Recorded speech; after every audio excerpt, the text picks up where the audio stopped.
क्यों व्यर्थ चिंता करते हो, किससे व्यर्थ डरते हो। कौन तुम्हें मार सकता है। आत्मा न पैदा होती है न मरती है। जो हुआ वह अच्छा ही हुआ, जो हो रहा है वह अच्छा ही हो रहा है, जो होगा वह भी अच्छा ही होगा। तुम भूत का पश्चाताप न करो, भविष्य की चिंता न करो। वर्तमान चल रहा है, वर्तमान में रहकर जीवन जीना ही सार्थक है।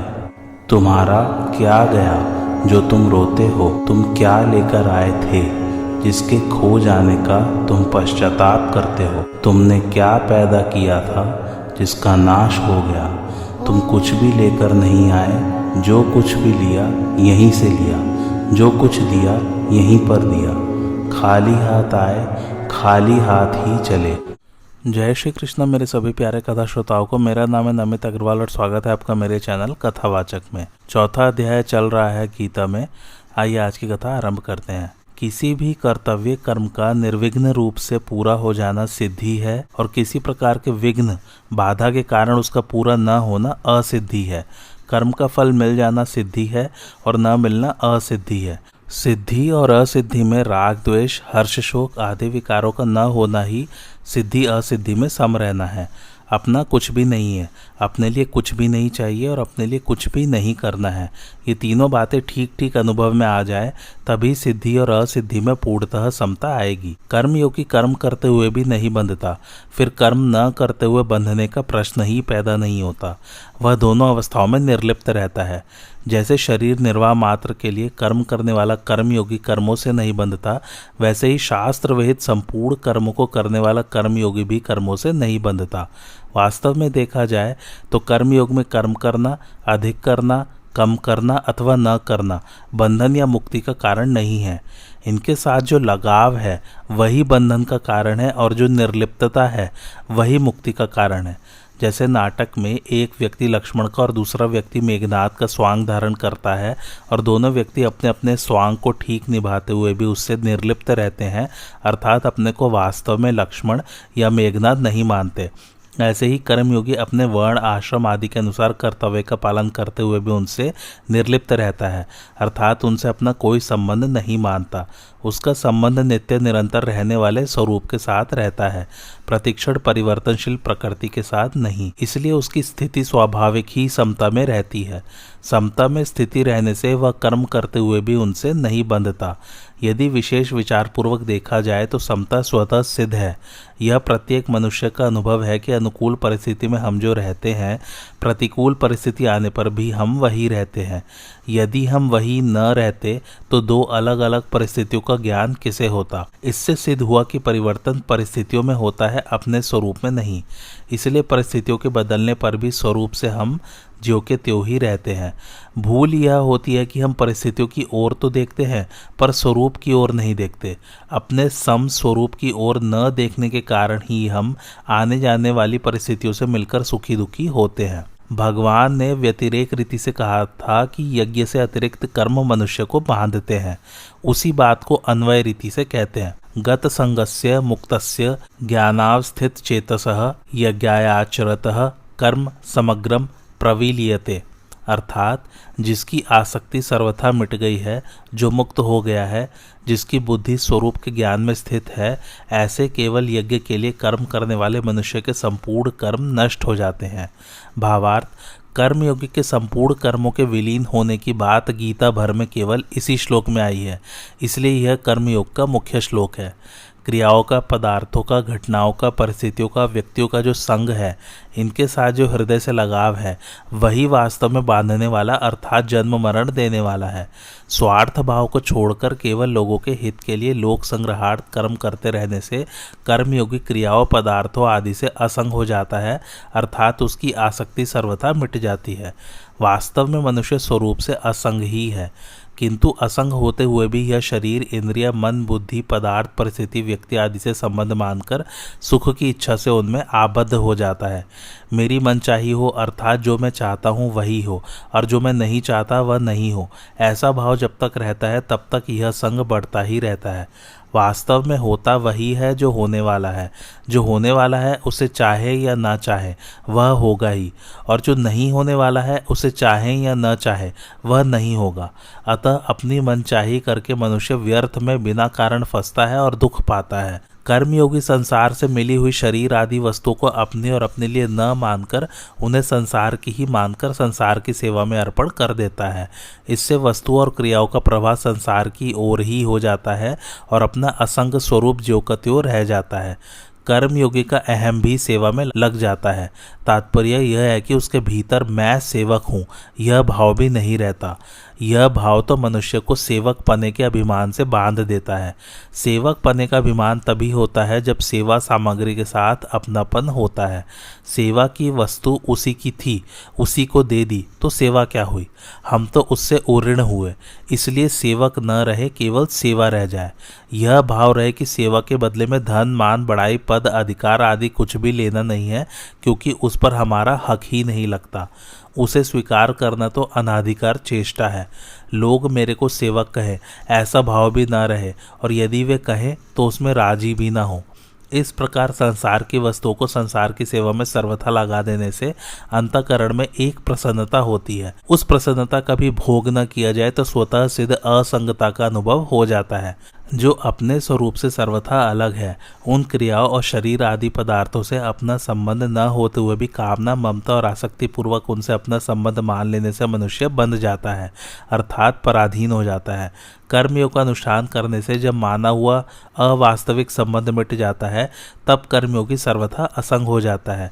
असंग होते ही वह सर्वथा मुक्त हो जाता है, अर्थात स्वाधीन हो जाता है। जिसकी बुद्धि में स्वरूप का ज्ञान नित्य निरंतर जागृत रहता है, उसकी स्वरूप में स्थिति हो जाती है जो वास्तव में पहले से ही थी। वास्तव में ज्ञान संसार का ही होता है, स्वरूप का ज्ञान नहीं होता, क्योंकि स्वरूप स्वतः ज्ञान स्वरूप है।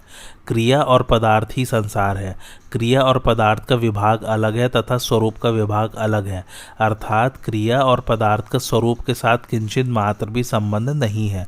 क्रिया और पदार्थ जड़ है तथा स्वरूप चेतन है।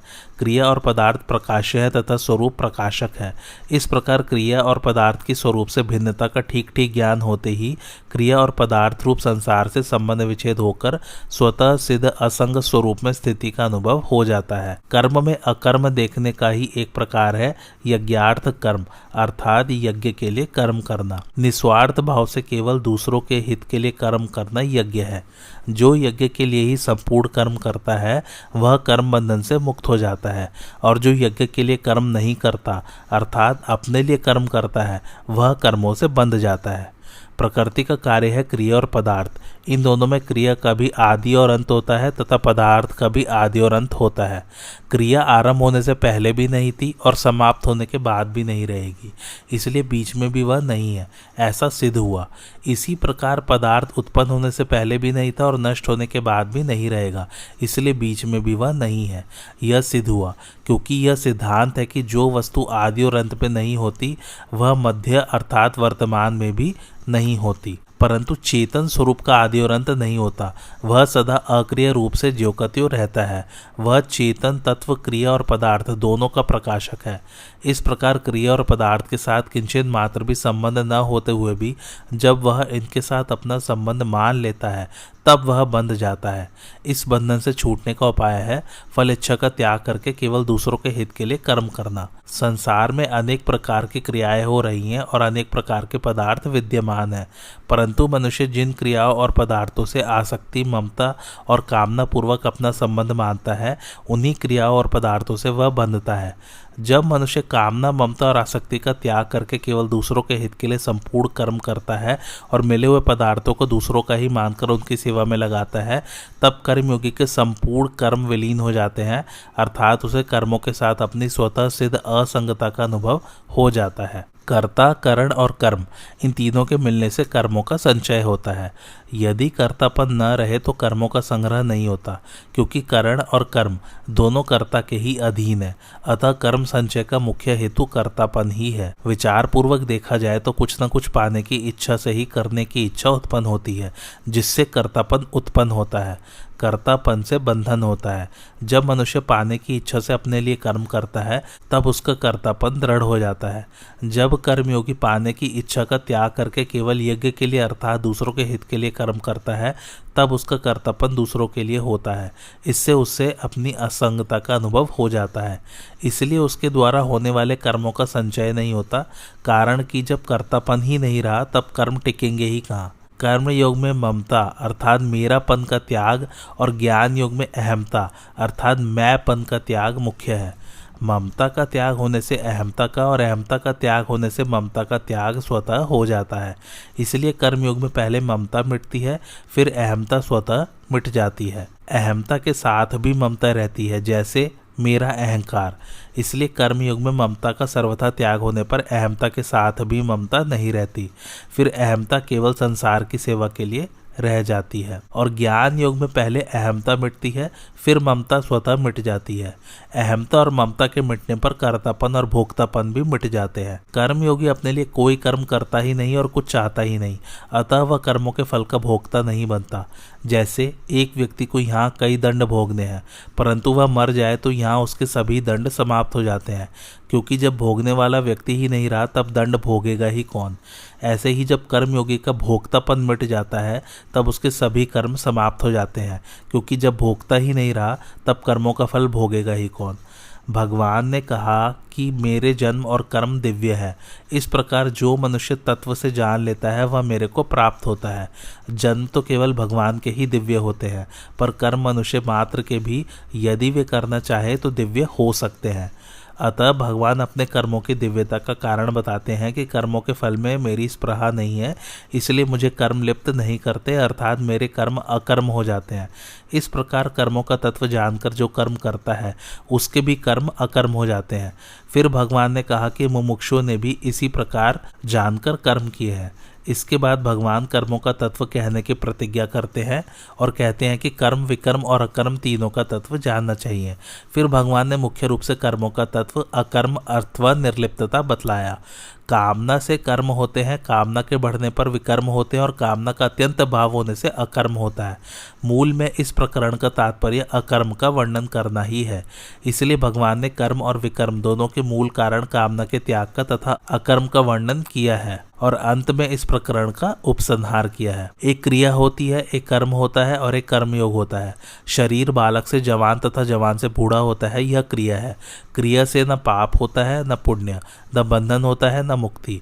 जैसे गंगा जी का बहना क्रिया है, अतः कोई डूबकर मर जाए अथवा खेती आदि कोई परोपकार हो जाए तो गंगा जी को पाप पुण्य नहीं लगता। जब मनुष्य क्रिया से संबंध जोड़कर कर्ता बन जाता है, अर्थात अपने लिए क्रिया करता है, तब वह क्रिया फलजनक कर्म बन जाती है।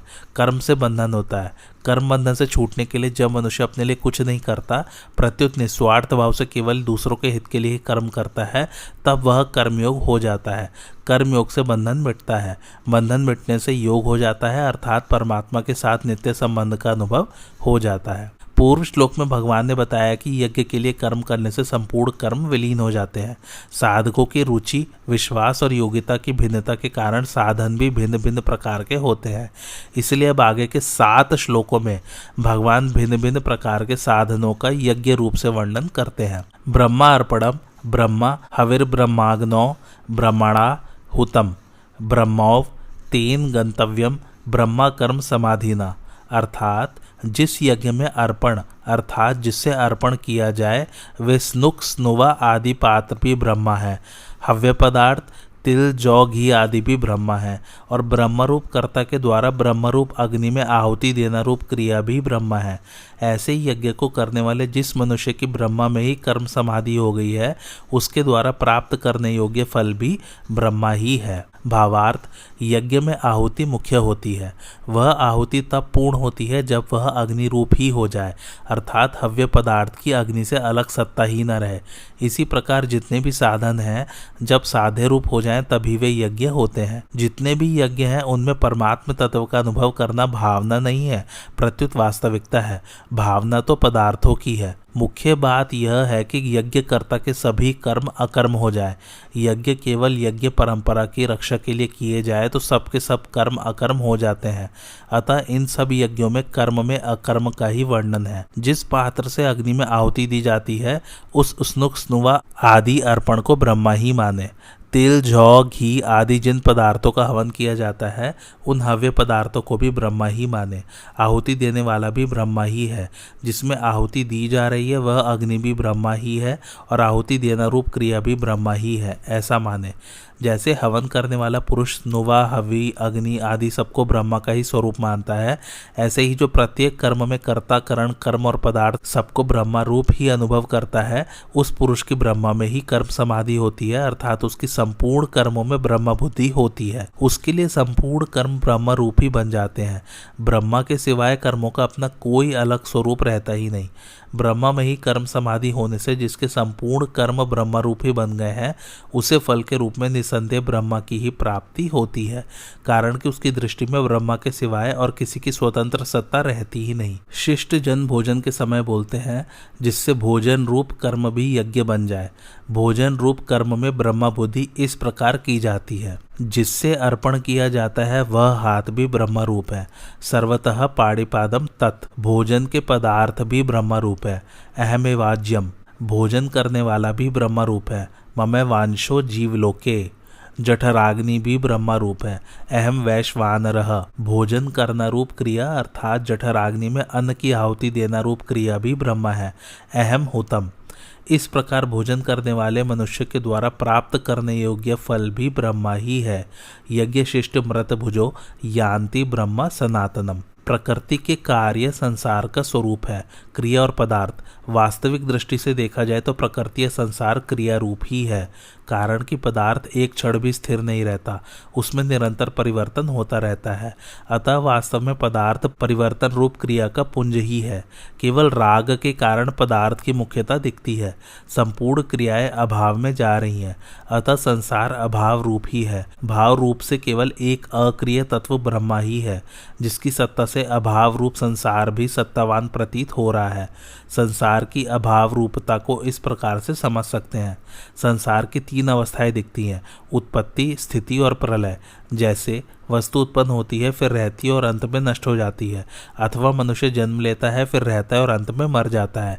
इससे आगे विचार करें तो केवल उत्पत्ति और प्रलय का ही क्रम है, स्थिति वस्तुतः है ही नहीं। जैसे यदि मनुष्य की पूरी आयु 50 वर्ष की है तो 20 वर्ष बीतने पर उसकी आयु 30 वर्ष ही रह जाती है। इससे आगे विचार करें तो केवल प्रलय ही प्रलय है, उत्पत्ति है ही नहीं। जैसे आयु के जितने वर्ष बीत गए उतने वर्ष मनुष्य मर ही गया।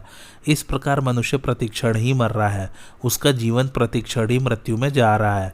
दृश्य मात्र प्रतिक्षण अदृश्य में जा रहा है। प्रलय अभाव का ही नाम है, इसलिए अभाव ही शेष रहा।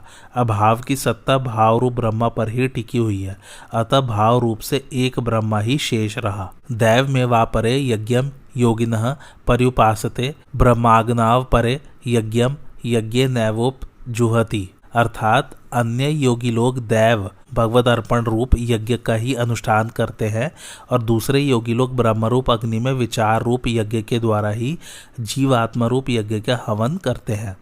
भावार्थ, पूर्व श्लोक में भगवान ने सर्वत्र ब्रह्मा दर्शन रूप यज्ञ करने वाले साधक का वर्णन किया। यहाँ भगवान भिन्न प्रकार के यज्ञ करने वाले साधकों का वर्णन करते हैं। संपूर्ण क्रियाओं तथा पदार्थों को अपना और अपने लिए न मानकर उन्हें केवल भगवान का और भगवान के लिए ही मानना दैव यज्ञ अर्थात भगवद अर्पण रूप यज्ञ है।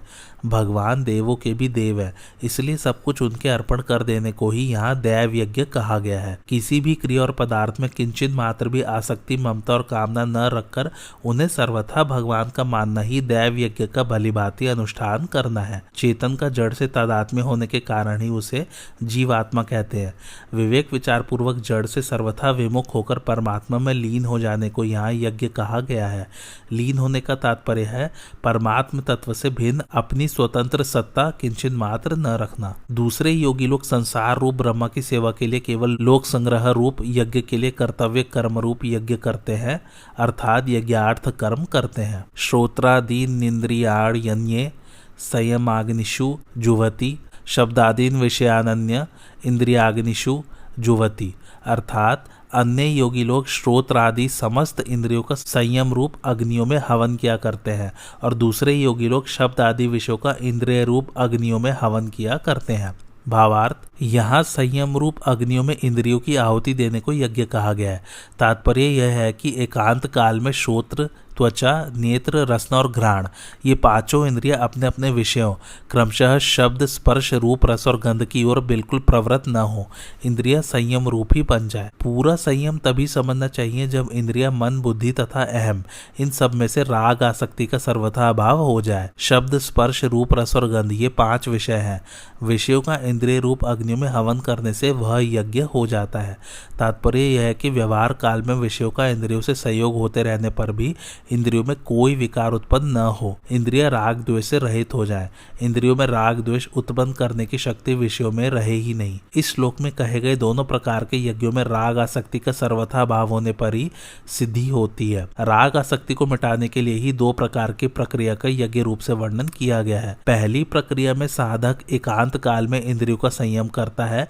विवेक, विचार, जप, ध्यान आदि से इंद्रियों का संयम होने लगता है। पूरा संयम होने पर जब राग का अभाव हो जाता है तब एकांत काल और व्यवहार काल दोनों में उसकी समान स्थिति रहती है। दूसरी प्रक्रिया में साधक व्यवहार काल में राग द्वेष रहित इंद्रियों से व्यवहार करते हुए मन, बुद्धि और अहम से भी राग द्वेष का अभाव कर देता है। राग का अभाव होने पर व्यवहार काल और एकांत काल दोनों में उसकी समान स्थिति रहती है। सर्वाणी इंद्रिय कर्माणि प्राण कर्माणि चापरे आत्म संयम योगाग्नौ जुवति ज्ञान दीपिते। अर्थात अन्य योगी लोग संपूर्ण इंद्रियों की क्रियाओं को और प्राणों की क्रियाओं को ज्ञान से प्रकाशित आत्म संयम योग समाधि योग रूप अग्नि में हवन किया करते हैं। भावार्थ, इस श्लोक में समाधि को यज्ञ का रूप दिया गया है। कुछ योगी लोग 10 इंद्रियों की क्रियाओं का समाधि में हवन क्रिया करते हैं। तात्पर्य यह है कि समाधि अवस्था में मन, बुद्धि सहित संपूर्ण इंद्रियों की क्रियाएं रुक जाती हैं। इंद्रियां सर्वथा निश्चल और शांत हो जाती हैं। समाधि रूप यज्ञ में प्राणों की क्रियाओं का भी हवन हो जाता है, अर्थात समाधि काल में प्राणों की क्रियाएं भी रुक जाती हैं। समाधि में प्राणों की गति रोकने के 2 प्रकार हैं। एक तो हठ योग की समाधि होती है जिसमें प्राणों को रोकने के लिए कुंभक किया जाता है। कुंभक का अभ्यास बढ़ते बढ़ते प्राण रुक जाते हैं जो घंटों तक, दिनों तक रुके रह सकते हैं। इस प्राणायाम से आयु बढ़ती है। जैसे वर्षा होने पर जल बहने लगता है तो जल के साथ साथ बालू भी आ जाती है, उस बालू में मेंढक दब जाता है। वर्षा बीतने पर जब बालू सूख जाती है तब मेंढक उस बालू में ही चुपचाप सूखे हुए की तरह पड़ा रहता है, उसके प्राण रुक जाते हैं। पुनः जब वर्षा आती है तब वर्षा का जल ऊपर गिरने पर मेंढक में पुनः प्राणों का संचार होता जाता है और वह टर्राने लग जाता है। दूसरे प्रकार में मन को एकाग्र किया जाता है। मन सर्वथा एकाग्र होने पर प्राणों की गति अपने आप रुक जाती है। समाधि और निद्रा दोनों में कारण शरीर से संबंध रहता है, इसलिए बाहर से दोनों की समान अवस्था दिखाई देती है। तात्पर्य यह कि बाहर से समान दिखाई देने पर भी समाधि काल में एक सच्चिदानंद परमात्मा ही सर्वत्र परिपूर्ण है, ऐसा ज्ञान प्रकाशित रहता है और निद्रा काल में वृत्तियां अविद्या में लीन हो जाती हैं। समाधि काल में प्राणों की गति रुक जाती है और निद्रा काल में प्राणों की गति चलती रहती है, इसलिए निद्रा आने से समाधि नहीं लगती। चित्र वृत्ति निरोध रूप अर्थात समाधि रूप यज्ञ करने वाले योगी लोग इंद्रियों तथा प्राणों की क्रियाओं का समाधि योग रूप अग्नि में हवन किया करते हैं, अर्थात मन बुद्धि सहित संपूर्ण इंद्रियों और प्राणों की क्रियाओं को रोककर समाधि में स्थित हो जाते हैं। समाधि काल में संपूर्ण इंद्रियों और प्राण अपनी चंचलता खो देते हैं। एक सच्चिदानंद घन परमात्मा का ज्ञान ही जागृत रहता है। द्रव्य यज्ञास्त पोयज्ञा योग यज्ञास्त थापरे स्वाध्याय ज्ञान यज्ञाश्च यतयः संशित व्रतः। अर्थात दूसरे कितने ही तीक्ष्ण व्रत करने वाले प्रयत्नशील साधक द्रव्यमय यज्ञ करने वाले हैं और कितने ही तपो यज्ञ करने वाले हैं और दूसरे कितने ही योग यज्ञ करने वाले हैं तथा कितने ही स्वाध्याय रूप ज्ञान यज्ञ करने वाले हैं। भावार्थ, अहिंसा, सत्य, अस्तेय अर्थात चोरी का भाव, ब्रह्मचार्य और अपरिग्रह अर्थात भोग बुद्धि से संग्रह का भाव, ये 5 यम हैं जिन्हें महाव्रत के नाम से कहा गया है। शास्त्रों में इन महाव्रतों की बहुत प्रशंसा महिमा है। इन व्रतों का सार यही है कि मनुष्य संसार से विमुख हो जाए। मात्र संसार के हित के उद्देश्य से कुआं, तालाब, मंदिर, धर्मशाला आदि बनवाना, अभावग्रस्त लोगों को अन्न, जल, वस्त्र, औषध, पुस्तक आदि देना, दान करना इत्यादि सब द्रव्य यज्ञ है। द्रव्य को अपना और अपने लिए न मानकर निस्वार्थ भाव से उन्हीं का मानकर उनकी सेवा में लगाने से द्रव्य यज्ञ सिद्ध हो जाता है। शरीर आदि जितनी वस्तुएं हमारे पास है उन्हीं से यज्ञ हो सकता है, अधिक की आवश्यकता नहीं है। मनुष्य बालक से उतनी ही आशा रखता है जितना वह कर सकता है, फिर सर्वज्ञ भगवान तथा संसार हमसे हमारी क्षमता से अधिक की आशा कैसे रखेंगे। अपने कर्तव्य के पालन में जो जो प्रतिकूलताएं कठिनाइयां आए उन्हें प्रसन्नता पूर्वक सह लेना तपोयज्ञ है। लोक हितार्थ एकादशी आदि का व्रत रखना, मौन धारण करना आदि भी तपोयज्ञ अर्थात तपस्या रूप यज्ञ है। परंतु प्रतिकूल से प्रतिकूल परिस्थिति, वस्तु, व्यक्ति, घटना आने पर भी साधक प्रसन्नता पूर्वक अपने कर्तव्य का पालन करता रहे, अपने कर्तव्य से थोड़ा भी विचलित न हो, तो यह सबसे बड़ी तपस्या है जो शीघ्र सिद्धि देने वाली होती है। गांव भर की गंदगी, कूड़ा करकट बाहर एक जगह इकट्ठा हो जाए तो वह बुरा लगता है, परंतु वही कूड़ा करकट खेत में पड़ जाए तो खेती के लिए खाद रूप से बढ़िया सामग्री बन जाता है। इसी प्रकार प्रतिकूलता बुरी लगती है और उसे हम कूड़े करकट की तरफ फेंक देते हैं, अर्थात उसे महत्व नहीं देते, परंतु वही प्रतिकूलता अपनी कर्तव्य पालन करने के लिए बढ़िया सामग्री है। इसलिए प्रतिकूल से प्रतिकूल परिस्थिति को सहर्ष सहने के समान दूसरा कोई तप नहीं है। भोगों में आसक्ति रहने से अनुकूलता अच्छी और प्रतिकूलता बुरी लगती है, इसी कारण प्रतिकूलता का महत्व समझ में नहीं आता। यहाँ योग नाम अंतःकरण की समता का है। समता का अर्थ है कार्य की पूर्ति और अपूर्ति में, फल की प्राप्ति और अप्राप्ति में, अनुकूल और प्रतिकूल परिस्थिति में, निंदा और स्तुति में, आदर और निरादर में सम रहना, अर्थात अंतःकरण में हलचल, राग, द्वेष, हर्ष, शोक, सुख, दुख का न होना। इस तरह सम रहना ही योग यज्ञ है। केवल लोक हित के लिए गीता, रामायण, भागवत आदि का तथा वेद, उपनिषद आदि का यथाधिकार मनन विचार पूर्वक पठन पाठन करना, अपनी वृत्तियों का तथा जीवन का अध्ययन करना आदि सब स्वाध्याय रूप ज्ञान यज्ञ है। गीता के अंत में भगवान ने कहा है कि जो इस गीता शास्त्र का अध्ययन करेगा उसके द्वारा मैं ज्ञान यज्ञ से पूजित होऊंगा, ऐसा मेरा मत है। तात्पर्य यह है कि गीता का स्वाध्याय ज्ञान यज्ञ है। गीता के भाव में गहरे उतरकर विचार करना, उसके भाव को समझने की चेष्टा करना आदि सब स्वाध्याय रूप ज्ञान यज्ञ है। अपाने जुवति प्राणम प्राणेपानम तथा परे प्राणापान गति रुदध्वा प्राणायाम परायणः अपरे नियताहारः प्राणान प्राणेषु जुवति सर्वे प्यते यज्ञ विदो यज्ञ छपित कलमशाह, अर्थात दूसरे कितने ही प्राणायाम के परायण हुए योगी लोग अपान में प्राण का पूरक करके, प्राण और अपान की गति रोककर, कुंभक करके फिर प्राण में अपान का हवन रेचक करते हैं तथा अन्य कितने ही नियमित आहार करने वाले प्राणों का प्राणों में हवन किया करते हैं। ये सभी साधक यज्ञों द्वारा पापों का नाश करने वाले और यज्ञों को जानने वाले हैं।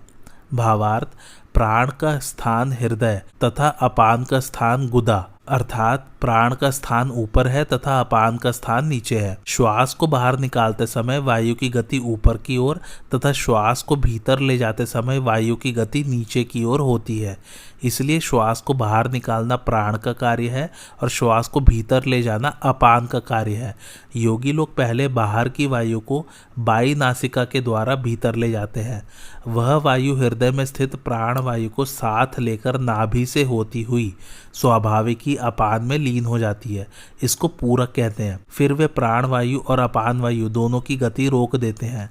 न तो श्वास बाहर जाता है और न श्वास भीतर ही आता है। इसको कुंभक कहते हैं। इसके बाद वे भीतर की वायु को दाई नासिका के द्वारा बाहर निकालते हैं। बाई नासिका को चंद्र नाड़ी कहते हैं और दाई नासिका को सूर्य नाड़ी कहते हैं। वह वायु स्वाभाविक ही प्राण वायु को तथा उसके पीछे पीछे अपान वायु को साथ लेकर बाहर निकलती है। यही प्राण वायु में अपान वायु का हवन करना है। इसको रेचक कहते हैं। 4 भगवान नाम से पूरक, 16 भगवान नाम से कुंभक और 8 भगवान नाम से रेचक किया जाता है। इस प्रकार योगी लोग पहले चंद्र नाड़ी से पूरक, फिर कुंभक और फिर सूर्य नाड़ी से रेचक करते हैं। इसके बाद सूर्य नाड़ी से पूरक, फिर कुंभक और फिर चंद्र नाड़ी से रेचक करते हैं। इस तरह बार बार पूरक, कुंभक, रेचक करना प्राणायाम रूप यज्ञ है।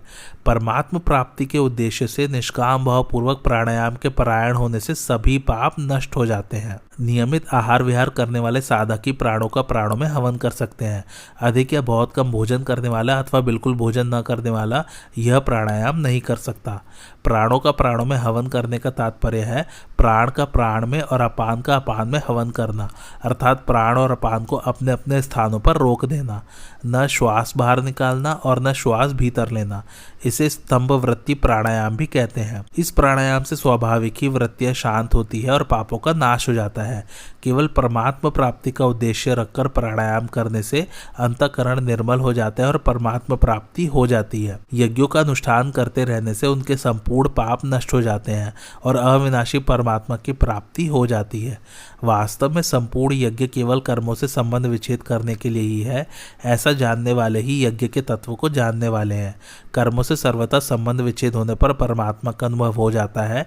जो लोग अविनाशी परमात्मा का अनुभव करने के लिए यज्ञ नहीं करते, प्रत्युत इस लोक और परलोक के विनाशी भोगों की प्राप्ति के लिए ही यज्ञ करते हैं, वे यज्ञ के तत्व को जानने वाले नहीं हैं। कारण कि विनाशी पदार्थों की कामना ही बंधन का कारण है।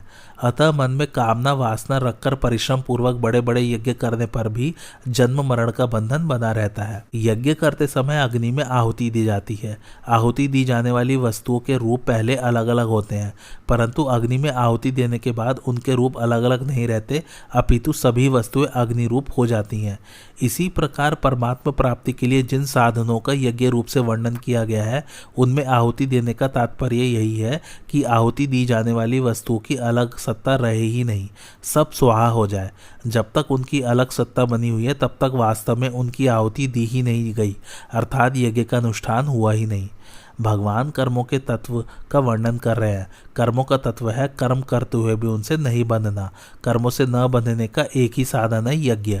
जैसे अग्नि में डालने पर सब वस्तुएं स्वाहा हो जाती हैं, ऐसे ही केवल लोक हित के लिए किए जाने वाले सब कर्म स्वाहा हो जाते हैं। निष्काम भाव पूर्वक केवल लोक हितार्थ किए गए साधारण से साधारण कर्म भी परमात्मा की प्राप्ति कराने वाले हो जाते हैं, परंतु सकाम भाव पूर्वक किए गए बड़े से बड़े कर्मों से भी परमात्मा की प्राप्ति नहीं होती।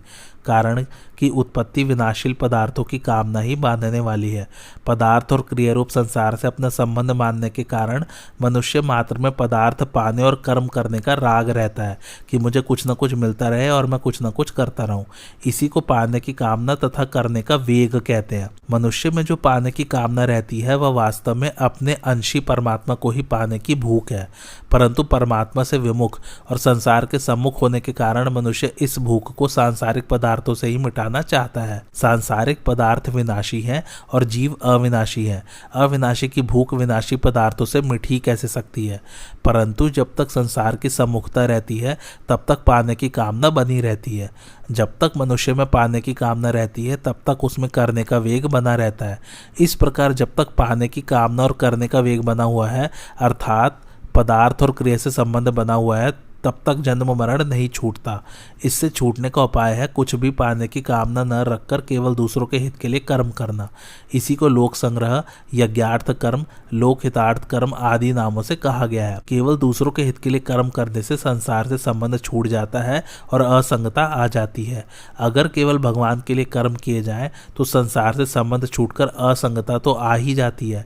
इसके साथ एक और विलक्षण बात यह होती है कि भगवान का प्रेम प्राप्त हो जाता है। निस्वार्थ भाव से केवल दूसरों के हित के लिए कर्तव्य कर्म करने का नाम यज्ञ है। यज्ञ से सभी कर्म अकर्म हो जाते हैं, अर्थात बांधने वाले नहीं होते। कुल 12 प्रकार के यज्ञ बताए गए हैं, जो इस प्रकार है। पहला है ब्रह्म यज्ञ। प्रत्येक कर्म में कर्ता, करण, क्रिया, पदार्थ आदि सबको ब्रह्म रूप से अनुभव करना। दूसरा है भगवद अर्पण रूप यज्ञ।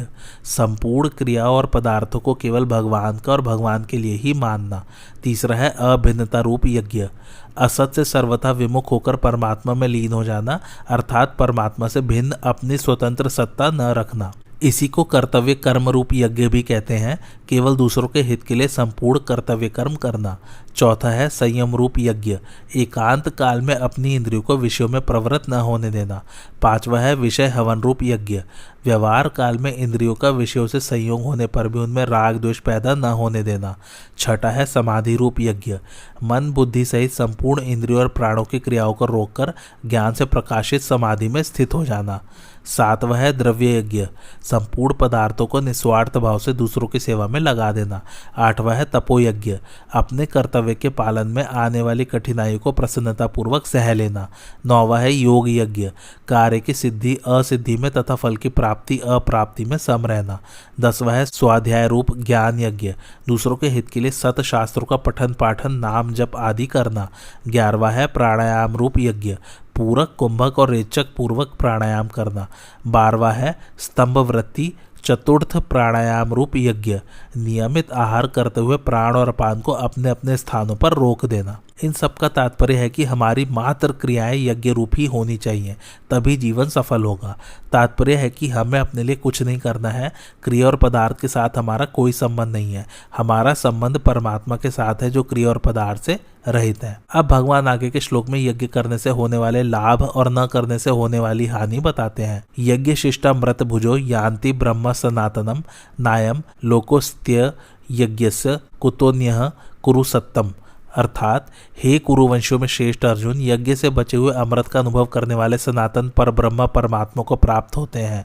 यज्ञ न करने वाले मनुष्य के लिए यह मनुष्य लोक भी सुखदायक नहीं है, फिर परलोक कैसे सुखदायक होगा।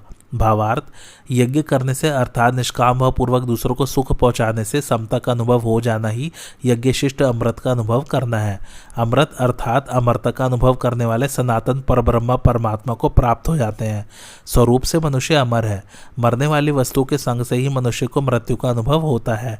इन वस्तुओं को संसार के हित में लगाने से जब मनुष्य असंग हो जाता है तब उसे स्वतः सिद्ध अमरता का अनुभव हो जाता है। कर्तव्य मात्र केवल कर्तव्य समझकर किया जाए तो वह यज्ञ हो जाता है। केवल दूसरों के हित के लिए किया जाने वाला कर्म ही कर्तव्य होता है। जो कर्म अपने लिए किया जाता है वह कर्तव्य नहीं होता, प्रत्युत कर्म मात्र होता है जिससे मनुष्य बंधता है। इसलिए यज्ञ में देना ही देना होता है, लेना केवल निर्वाह मात्र के लिए होता है। शरीर यज्ञ करने के लिए समर्थ रहे, इस दृष्टि से शरीर निर्वाह मात्र के लिए वस्तुओं का उपयोग करना भी यज्ञ के अंतर्गत है। मनुष्य शरीर यज्ञ के लिए ही है, उसे मान बढ़ाई सुख आराम आदि में लगाना बंधन कारक है। केवल यज्ञ के लिए कर्म करने से मनुष्य बंधन रहित हो जाता है और उसे सनातन ब्रह्म की प्राप्ति हो जाती है। भगवान ने कहा कि कर्म न करने से तेरा शरीर निर्वाह भी सिद्ध नहीं होगा। ऐसे ही यहाँ कहते हैं कि यज्ञ न करने से तेरा यह लोक भी लाभदायक नहीं रहेगा, फिर परलोक का तो कहना ही क्या है। केवल स्वार्थ भाव से कर्म करने से इस लोक में संघर्ष उत्पन्न हो जाएगा और सुख शांति भंग हो जाएगी तथा परलोक में कल्याण भी नहीं होगा। अपने कर्तव्य का पालन न करने से घर में भी भेद और संघर्ष पैदा हो जाता है, खटपट मच जाती है। घर में कोई स्वार्थी पेटू व्यक्ति हो तो घर वालों को उसका रहना सुहाता नहीं। स्वार्थ त्याग पूर्वक अपने कर्तव्य से सबको सुख पहुंचाना घर में अथवा संसार में रहने की विद्या है। अपने कर्तव्य का पालन करने से दूसरों को भी कर्तव्य पालन की प्रेरणा मिलती है। इससे घर में एकता और शांति स्वाभाविक आ जाती है, परंतु अपने कर्तव्य का पालन न करने से इस लोक में सुखपूर्वक जीना भी कठिन हो जाता है और अन्य लोगों की तो बात ही क्या है। इसके विपरीत अपने कर्तव्य का ठीक ठीक पालन करने से यह लोक भी सुखदायक हो जाता है और परलोक भी। भगवान ने कर्मों का तत्व बताने की प्रतिज्ञा की थी, उसका विस्तार से वर्णन करके अब भगवान उसका उपसंहार करते हैं। एवं बहुविधा यज्ञा वितता ब्रह्माणो मुखे कर्म जान विद्धि तान सर्वान एवं ज्ञातवा विमोक्षस्य। अर्थात इस प्रकार और भी बहुत तरह के यज्ञ वेद की वाणी में विस्तार से कहे गए हैं। उन सब यज्ञों को तू कर्मजन्य जान। इस प्रकार जानकर यज्ञ करने से तू कर्म बंधन से मुक्त हो जाएगा। आज की कथा यहीं समाप्त होती। कैसी लगे आप लोगों को मेरी कथा मुझे कमेंट करके ज़रूर बताइए और मेरे चैनल कथावाचक को लाइक शेयर और सब्सक्राइब ज़रूर कीजिए। Thanks for watching. धन्यवाद।